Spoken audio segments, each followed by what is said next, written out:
আমার নাম মণ্ডল মোহাম্মদ হিমায়ত হোসেন। আমার বাবার নাম মোহাম্মদ ইউনুস আলী মণ্ডল। খলিল মণ্ডলের হাট, চরমাদিবদে ইউনিয়ন, এটা ফরিদপুর সদর, ফরিদপুর। ছোটোবেলা আমরা একবারে যখন ছোট চাইল্ড ছিলাম, আমরা 4 ভাই ওই প্রাইমারিতে পড়তাম। রাস্তাঘাট কাঁচা ছিল।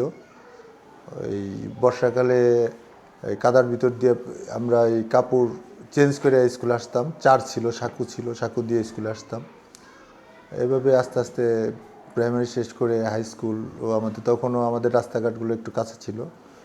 দেখা যেত যে আমরা একটা ড্রেস পরতাম, তখন তো আমাদের কাপড়ের হাফ প্যান্ট ছিল, একটা মাথার সাথে বাঁধতাম, মানে ওই রাবার ছিল, রাবারটা মাথা দিয়ে ওই ক্যাপ বানাইতাম হাফ প্যান্ট দিয়ে।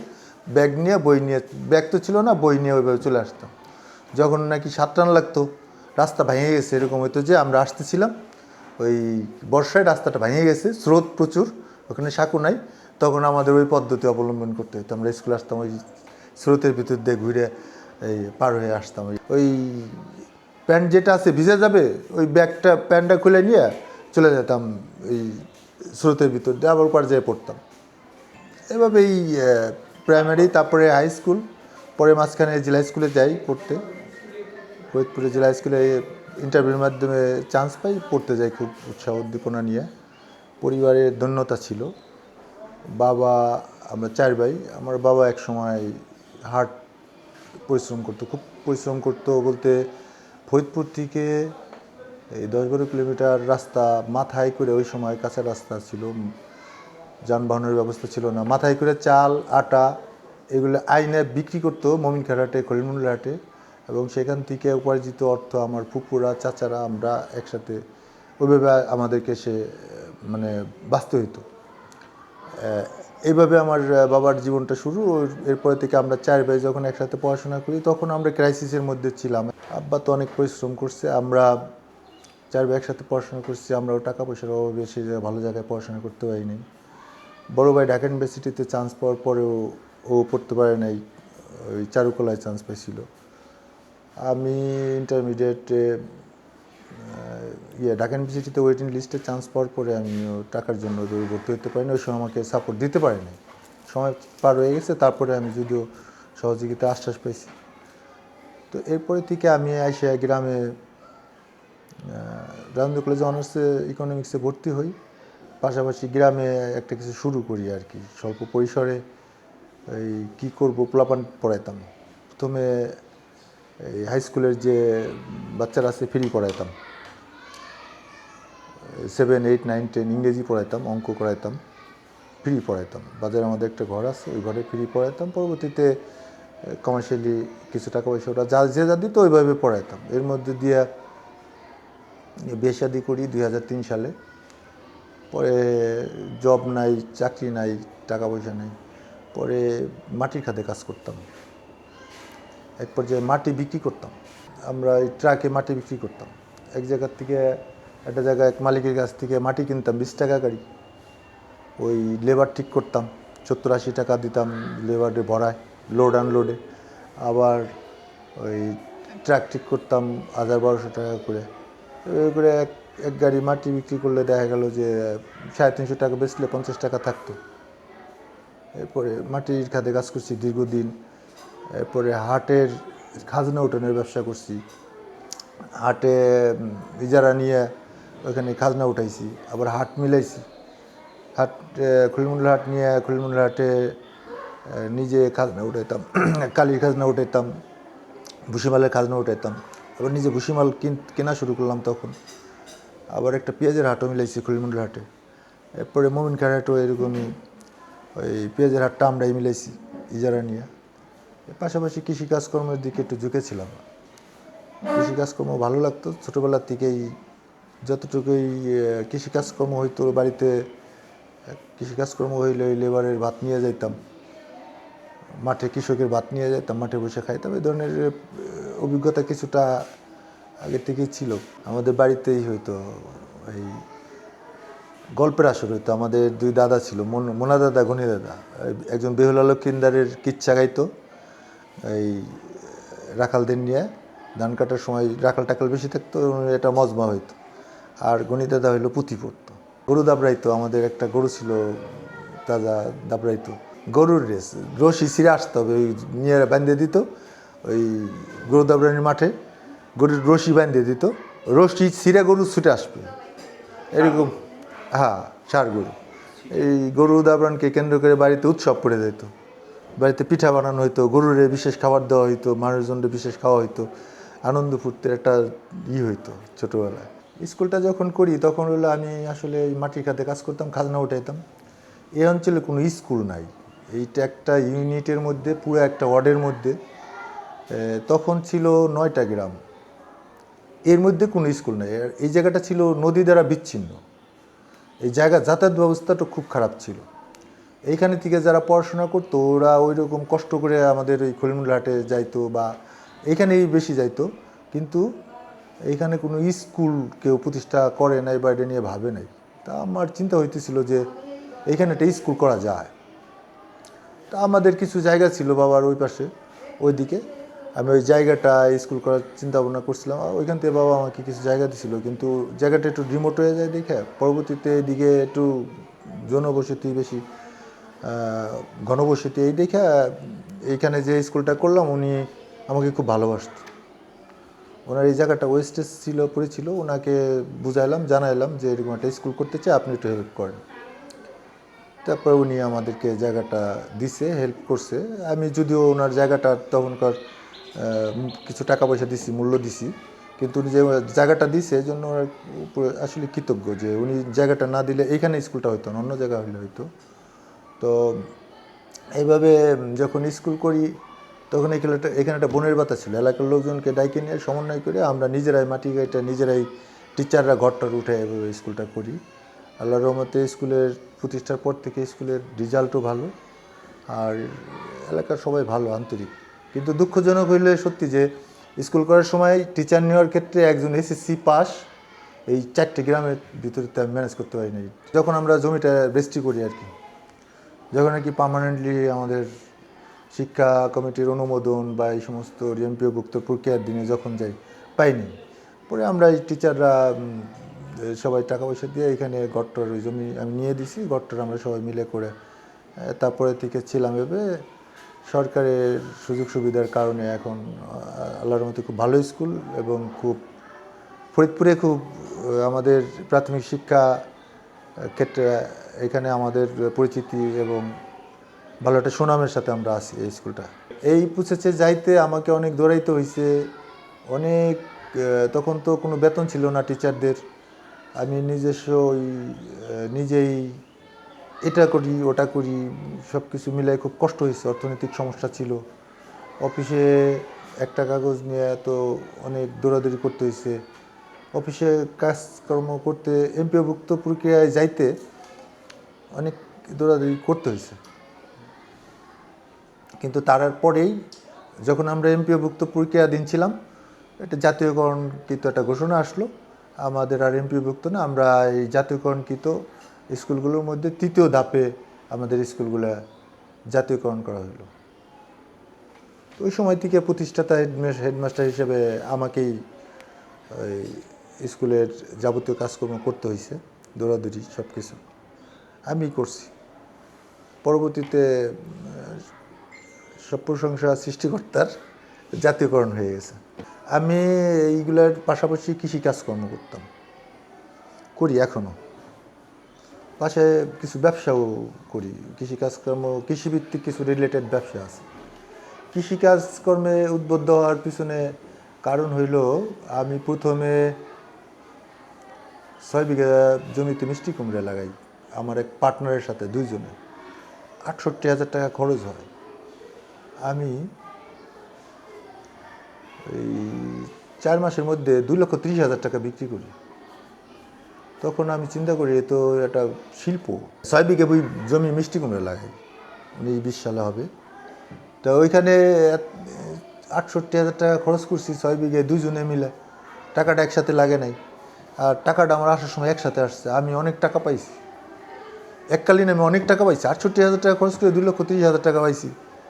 আমি খুব উৎসাহিত হয়েছি। এরপরে আমি একটু ইউটিউব এবং পড়াশোনা কৃষিভিত্তিক করছি, যে কোনটা কীভাবে করতে হয়। এরপরে 10 বিঘা জমি শশা লাগাইছি।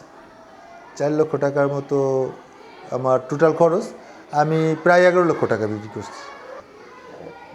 এরপরে আমি 100 বিঘার একটা প্লট নেই। এই জায়গাটা ছিল বন, বাতা যাকে বলে, নটা গাছ দিয়ে ওই ছিল, একবারে ছিল, ওই অনাবাদি ছিল। আমি 100 বিঘা জমি আমার এক রিলেটিভের আত্মীয়র কাছ থেকে ওর 3 বছরের কন্ট্রাক্টে নেই। নেওয়ার পরে ওটা পরিষ্কার করি, ট্র্যাক্টর দিয়ে কাইটে পরিষ্কার করে নিয়ে ওইটারে আবাদ করি, ভুট্টা লাগাই, পরে তরমুজ লাগাই, ওইটাতে ধরা খাইছি, পরে আবার ফিরে ভুট্টা লাগাই। ওই তখন ওই 100 বিঘাই চাষ করতাম। এর পরবর্তীতে আমার এই ফ্যামিলির যে জায়গাগুলো ছিল ওইগুলো আমি দেখাশোনা করি, ওইগুলো আমি নিজে শুরু করি। পরবর্তীতে আরও 80 বিঘা তার পরের বছর বাড়াইছি। আমি 80 বিঘার প্রজেক্টে ভালো প্রফিট করছি। 100 বিঘা প্রজেক্টে আমার প্রফিট হয়নি। ইজিক্যাল টু প্লাস ছিলাম। আবহাওয়াগত কারণে অতিরিক্ত খরা হওয়ার কারণে আমি প্রোডাকশনে টার্গেট মতো পৌঁছাইতে পারিনি। আর এখানে মোটামুটি ভালো প্রোডাকশন হয়েছিল, যে কারণে এই 80 বিঘাতে ভালো একটা প্লাস ছিলাম। আর ওইখানে সেম ছিলাম, কিছু ছিল। তো এইগুলা রিডিং করতে করতে আমি স্বপ্ন দেখতাম কৃষি তো একটা শিল্প, যেখানে 2 কেজি ভুট্টা বুনলে 40 মণ ভুট্টা হয়, 1 কেজি সর্ষা ছিটাইলে 12-13 মণ সর্ষা হয়, 2 কেজি 5-6 কেজি গম বুনলে 14-15 মণ গম হয়। এর থেকে আর কৃষি কাজ, এটা আমার কাছে খুবই মানে স্বপ্ন দেখাইছে। এখন আমাদের এই কৃষিকাজ লাস্ট ইয়ারে আমি 350 বিঘা করছি। 100 বিঘা পেঁয়াজ করছিলাম, তারপরে 240 বিঘা ভুট্টা ছিল, আর অন্য দিয়া 350 বিঘার মতো জমি আমি, যদিও আমার সাথে পার্টনার ছিল, কিন্তু আমি এটা করছি সবাইকে নিয়ে। আমি গরুর ফার্ম করছি, আমার ম্যানেজমেন্টে ঘাটতি ছিল, লোকজন নিয়ে কাজ করে আমি অ্যাডজাস্ট করে মানে এটাকে ম্যানেজমেন্ট করে সফলতার দিকে আনতে পারিনি। 40টা গরু ছিল আমার গাড়ল ছিল, তারপরে ছাগল ছিল। আমি সফলতায় আসতে পারিনি, আমি ওটাকে টেক কেয়ার করতে পারিনি। আমি যাদের উপরে লোকজন নিছি, যাদেরকে রাখছি এটা টেক কেয়ার করার জন্য, ওদের গাফলতিতে আমার এটা আর কি হয়ে গেছে, সফলতার দিকে আগাইতে পারিনি। চাকরি 36 সালে শেষের দিকে, সেপ্টেম্বরের দিকে অবসরে যাওয়ার কথা। আসলে আমি একজন ব্যর্থ মানুষ, যে ব্যর্থ এই কারণেই যে আমার বাবা মার প্রতি আমার যে দায়িত্বটা ছিল আমি টেক কেয়ার করতে পারিনি। আমার বাবা একজন গ্রেট, অত্র অঞ্চলের মধ্যে অত্যন্ত মানে পরিচিত লোক এবং পরিশ্রমী লোক। এখন বার্ধক্যে আছে, তো খুব মিস করি। এখন আছে, সুস্থ আছে, কিন্তু কিছুটা অসুস্থ মানসিকভাবে। তো আমার পরিবারের অন্য যারা আছে, আমাদের পরিবারের একটা ব্যতিক্রমধর্মী পরিবার, মণ্ডল পরিবার।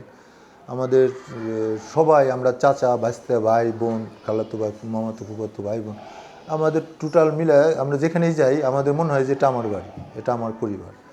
আর এরকমই আমরা, আমাদেরকে আমার ওই চাচারা পাইলে এমনভাবে রিসিভ করে, আমাদের বোঝারও মানে সুযোগ নাই যে আমি বাড়ির থেকে মনে করি এখানে ভালো থাকি। এরকম আমাদের সব পরিবার, আমাদের টোটাল পরিবারটা যে মানে অনেক বড় এবং একটা পরিবার, মণ্ডল পরিবার। আমাদের সব প্রশংসা আল্লাহর, এটা আল্লাহর কাছে কৃতজ্ঞতা প্রকাশ করছি, আমরা এই পরিবারের সদস্য। এবং এই অঞ্চলে আমাদের পরিবারের যথেষ্ট এই উন্নয়নমূলক কাজে অবদান আছে। আমি ব্যর্থ বলছি এই জন্য যে অনেক কিছু করার ইচ্ছা থাকলে সেগুলো করতে পারি নাই। আর পরিবারের প্রতি যে দায়িত্বটা ছিল সেটা আমি এখনও করতে পারি না। আমার বাবা আমার জন্য যেটা করছে, আমি বাবার জন্য সেটা করতে পারতেছি না। আমার যখন টাকার প্রয়োজন হয়েছে, বাবার কাছে থাকার না থাক, আমি তার সাথে অনেক সময় অভিমান করছি, সে ম্যানেজ করে দিছে।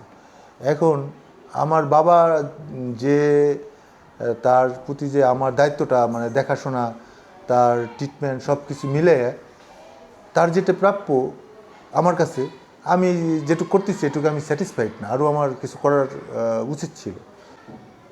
টাকা পয়সা তো দিচ্ছি, ওইভাবে দিতেও পাচ্ছি না। তারপরে যেটুকু আব্বার আছে হয়ে যাচ্ছে, আবার দেখতেছিও যা লাগবে। কিন্তু বাবাকে যে সঙ্গ দেওয়াটা, সময় দেওয়াটা, বাবার সাথে যে সময়টা কাটাইছি, এখনও বাবার সাথে যখন একটু সময় পাই এই গল্প করি। বাবা একটা সময় আসতো বাইরে থেকে, আমি বাবার বুকের উপরে যা শুয়ে থাকতাম, বড় হয়েছি তারপর একটু এরকম করতাম। এখনও ওই যে বাড়িতে যে পায়ের আঙুল ট্রেনে দিয়ে করি করি, কিন্তু খুব কষ্ট লাগে ওনার মানসিক অবস্থা যে হয়েছে। আবার মাঝে মধ্যে গল্প গুজব করে আব্বা যখন হাসে তখন খুব ভালো লাগে। এখানে আমি কিছুটা ব্যর্থ, আমি নিজে জানি। সেই জন্য আমি বলতেছি যে আমার যেটুকু দায়িত্ব ছিল আর তাদের উপরে যে দায়িত্ব, এটা সন্তান কখনো ফিল করতে পারবে না। হয়েছে কি, কষ্ট হচ্ছে আমি জানি আমার বাবা কি পরিশ্রম করছে।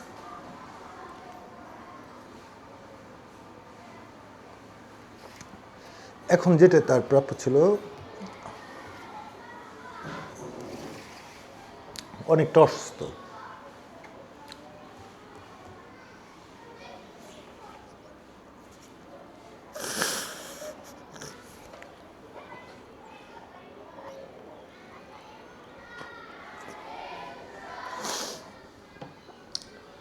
এখন অনেক কিছু দিতে পারলে উনি অনেক কিছু ভোগ করতে পারে না, বার্ধক্যের দিকে চলে গেছে। আর মিস করি।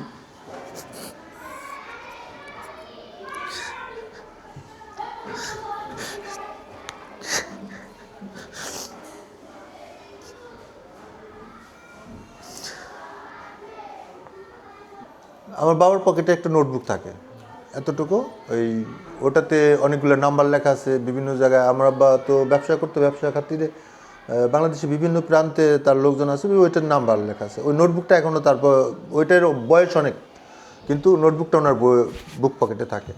ওইটাতে ওনার ওই টাকা থাকে। দেখা গেল 200 টাকা 100 টাকা আছে, অনেক সময় টাকা নাই। তো ওই বলা আছে যে টাকা লাগলে আপনি আমার একটু জানাবেন। আর তার জন্য যদি ব্যবস্থা রাখছি, দোকানপাট সব জায়গায় আমরা যেখান থেকে বাজার টাজার করি, যে সবাইকে বলা আছে যে আব্বা আসলে মাছের দোকানে বলা আছে যে মাছ দিয়ে দিবেন। ওই দোকানপাটও আব্বারও পরিচিতি আছে, আমরা তার পরিচিতিতেই চলি। তারপরে একটু সব জায়গায় নক করা আছে। এখন আব্বার পকেটে মানি, এই যে এই নোটবুকটা আমি যখনই দেখা হয় আমি আব্বাকে টাচ করি। আমি চাই তার সাথে একটু মিশার জন্য, আব্বাকে টাচ করি, গায়ে হাত দিই। ওই নোটবুকটা নেই, নিয়ে সেটা খুলি, দেখি টাকা আছে নাকি। আব্বার টাকা আছে? আব্বার কাছে টাকা না থাকলেও কয় যে টাকা আছে। আমি দেখি টাকা নাই, আমি টাকা নাই তো। কয় না, যা আছে হয়ে যাবে না। আমি যতটুকু সম্ভব সিচুয়েশন বুঝে কী কী লাগবে না লাগবে এটা আমি দেখাশোনা করি। আমি দিয়ে দিই, মানে যাতে সবসময় আব্বার কাছে কিছু টাকা থাকে, এটা দিয়ে দিই। ওষুধপাতি লাগে এগুলো দেখি, কিন্তু আব্বার যে চলাফেরা ছিল সেটা এখন নাই। আমার বাবা ছিল আমার সবচেয়ে ভালো বন্ধু।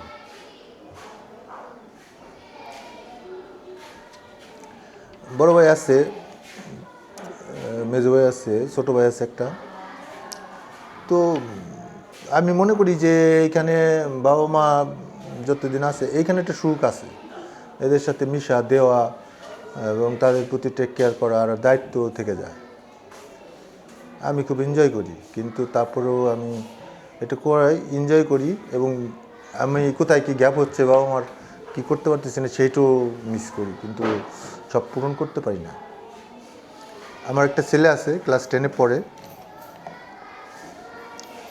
তো আমি আবার এটাও বিশ্বাস করি যে আমি যদি আমার বাবা মাকে ভালোভাবে টেক কেয়ার না করি, আমার সন্তান আমার দিকে কী টেক কেয়ার করবে, এটাও ভয় পাই, এটাও বিশ্বাস করি। আসলে সবারই বাবা মা থাকতে সেটা বোঝা উচিত, বাবা মা একটা সুখের জায়গা। ওই যত কাজই থাক, ওই বাড়িতে যাওয়ার পরে মা দেখার পরেই কবে ভাত খাও, কোনটা এসেছিস আগে খা, ভাত খাও। আব্বার ওই একই অবস্থা, বাড়িতে যখন আগে ভাত খাইছো, খায় না, একই অবস্থা আর কি। তা আল্লাহর কাছে শুকরিয়া, শরীরগত ভালো আছে, সামাজিকভাবেও মোটামুটি আছি। সুযোগ পাইলে, ভালো কাজ করার সুযোগ পাইলে আমি ওইখানে কোনো চিন্তা করি না, যে আমার অর্থনৈতিক কোনো চিন্তা করি না। আমি ওইখানে ঝাঁপাই পড়ার চেষ্টা করি। কেউ যদি একটা ভালো কাজে ডাক দেয়, একজনের পড়ার লেখা করার টাকা পয়সা নেয়, এসে যদি বলে যে আমার এরকম এটা করার দরকার, যাই স্কুলের বেতন দিয়ে দেই, হাই স্কুলে যায়। অনেক সময় আমার এটা করার দরকার, এই একটা বই কিনে দেই। আবার বিভিন্ন ধরনের সাহায্য সহযোগিতা চাইলে আমি মনে করি যে এগুলো সব আল্লাহর তরফ থেকে হয়, আমি আসলে অ্যাপ্লাই করি। আমার কি আছে না আছে আমি এটা হিসাব করি না। আমি বেশি কষ্ট দিচ্ছি আমার বাবাকে। যখন স্টুডেন্ট ছিলাম, ওই পয়সা কড়ি ঠিক মতো না পাইলে এলোমেলো করছি, রাগারাগি করছি, বাড়ি থেকে বেরিয়ে গেছি, পড়াশোনা করি নেই, টাকার দরকার দেয় নেই, এইগুলো করছি ছোটোবেলায়। এবং একটা পর্যায়ে আমি লাঞ্ছিত হয়ে গেছিলাম বিভিন্নভাবে। যাই হোক, ওই সময় আব্বাকে খুব কষ্ট দিছি। আব্বার খুব ইচ্ছা ছিল, আমরা 4 ভাই, সবার প্রতি তার একই দৃষ্টি ছিল, কিন্তু আমি একটু বেশি আড়াই দাঁড়াই করছি ছোটোবেলায়, এটা চাচারাও জানে। তো এটা উচিত না, এটা যদি না হইতো আমার জীবনটা আরও ভালো হইতো। আর সকলেরই ভালো কাজ করার সুযোগ থাকলে, সামনে আসলে সেটা করা উচিত। ওইখানে আমি মনে করি যে প্রকৃত শান্তি, একটা ভালো কাজ করা, একজনকে ভালোবাসা, একজনকে ভালো একটা পরামর্শ দেওয়া, এইটাই তো সুখ, এইটাই শান্তি। একজন সুযোগ পাইলে আমি টাকা না দিতে পারলাম, একজনকে যদি একটু হাত দিয়ে ধৈর্য উঠাই দিয়ে হেল্প করি, ওইটাও একটা শান্তি। ভালো কাজ করাই শান্তি, ভালো চিন্তা ভাবনা করাটাই শান্তি। এবং এটাই সফলতা, মূলত এটাই মানুষের জীবনে পাইলে সে একজন সফল মানুষ আমি মনে করি। অর্থ করি বৈধভাবে অনেকে ইনকাম করতে পারে, অবৈধভাবেও করতে পারে, ওটি শান্তি দিতে পারে না। শান্তি মনে এবং ভালোবাসার মধ্যে, এবং ভালো ব্যবহারের মধ্যে, ভালো আচরণের মধ্যে, দান করার মধ্যে, এটি আমার কাছে মনে হয়। রেসপেক্ট, আমরা যদি আমার স্যারকে, আমার মুরব্বীদেরকে যদি রেসপেক্ট করি, সেখানে কিন্তু ভালোবাসা পাওয়া যায়। আমরা যদি আমাদের রেসপেক্টের জায়গায় রেসপেক্ট করি, ভালোবাসার জায়গায় ভালোবাসি, সেখানে ভালোবাসা পাওয়া যায়। রেসপেক্ট করলে ভালোবাসা পাওয়া যায়। শ্রদ্ধাবোধ, এটা আমাদের থাকা দরকার। কিছু ভালো কাজ করার সুযোগ পাইছি আমি, এর মধ্যে দিয়ে একটা পাবলিক কবরস্থান করে দিছি নিজের জমি দিয়ে। এটা ওন প্রপার্টিস, আমার নিজের রাখা জমি দিয়ে বাড়ির সামনে একটা পাবলিক কবরস্থান করছি। ওই এতিমখানার সাথে দীর্ঘদিন জড়িত ছিলাম, ওটাকে দেখাশোনা করছি, অনেক কিছু মানে সুযোগ আইলে করছি, করার চেষ্টা করি এখনও। সুখের জায়গা এটাও, যে একজনের জন্য কিছু করতে পারা, এটাও একটা অনেক সুখের জায়গা। যে কোনো লোকের জন্য আপনার কিছু করতে পারা, এটাও কিন্তু একটা সুখের জায়গা।